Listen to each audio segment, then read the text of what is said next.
We've all seen pictures like these.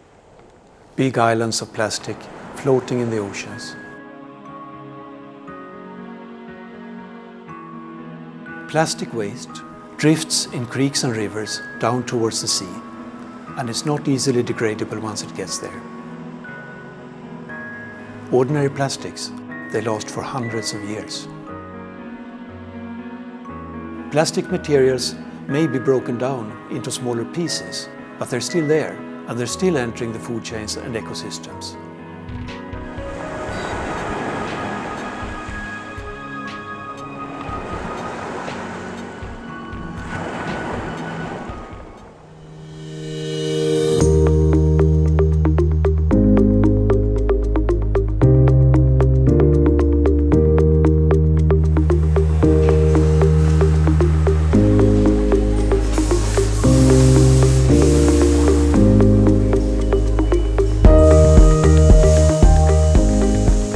Paper Foam is a company working on packaging. There's a growing interest in sustainable packaging. We have factories in the US, in the Netherlands, as well as in Asia, in Malaysia and China. The raw materials for paper foam are starch and fibers, cellulose fibers, and we source them as locally as possible. It's a bio-based packaging, and the main topic in our company is the carbon footprint. It's the lowest carbon footprint you can achieve for packaging, and that's very helpful for companies who want to reduce their carbon dioxide emission.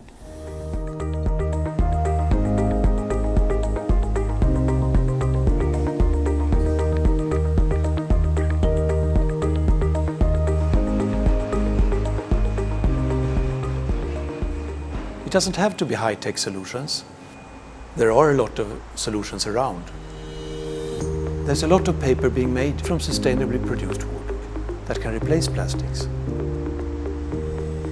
Paper is more environmentally friendly and it can be recycled.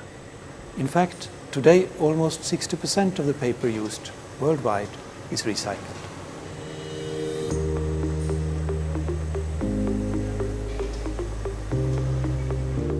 There's a lot of paper-based packaging out there. We can shop with paper bags. We can buy eggs in cartons made from recycled paper. So one way to solve it is for everybody to go about their daily business in just a slightly different way. But there are also really good initiatives where people have come together and taken action. And one good example is Corsica, where the local government has managed to encourage people to use alternatives to plastics.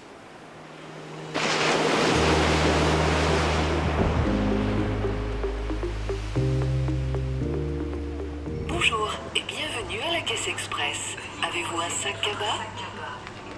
Alors c'est une initiative qui a été prise à la demande d'un festival qui s'appelle le Festival du Vent, et où des citoyens ont dit mais il faut qu'on arrête avec les sacs plastiques parce que c'est une pollution énorme et donc il faut que ça s'arrête.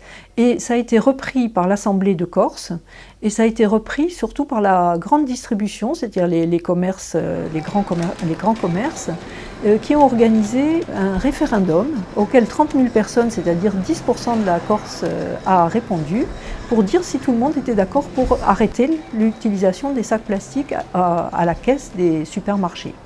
Et donc toutes ces personnes ont répondu oui. Ce qui fait qu'en pratiquement quelques mois, on a vu disparaître de la nature les sacs plastiques qui étaient jetés partout. C'est une très bonne chose. Et surtout maintenant en plus, bon, non seulement les sacs de course, mais aussi aux légumes, maintenant il y a des sacs qui sont biodégradables. Et donc c'est une très bonne initiative. From FAO side, we want to point out that forestry and agriculture have a big role to play in offering solutions. They provide the resource base for bio-based packaging, be it crop residues from corn, potato, wheat and rice, or wood and cellulose fibers. More importantly, if the manufacturers of bio-based packaging source their raw materials from small agricultural or forest producers, then these producers can increase the overall value of their production. This way, we can improve the rural livelihoods and enhance rural development.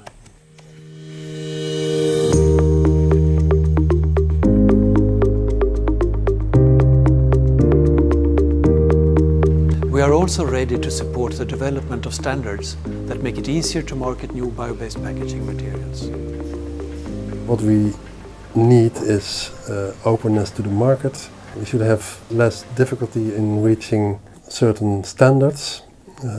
Most of the present standards for testing, for example, they're based on plastic capabilities.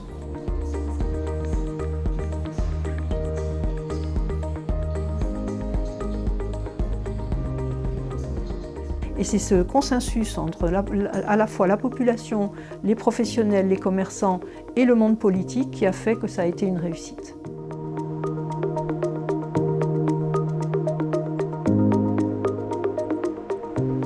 It's up to us to make choices in our daily lives that help reduce the plastic pollution in our oceans and food chains. So let's choose sustainable bio-based packaging.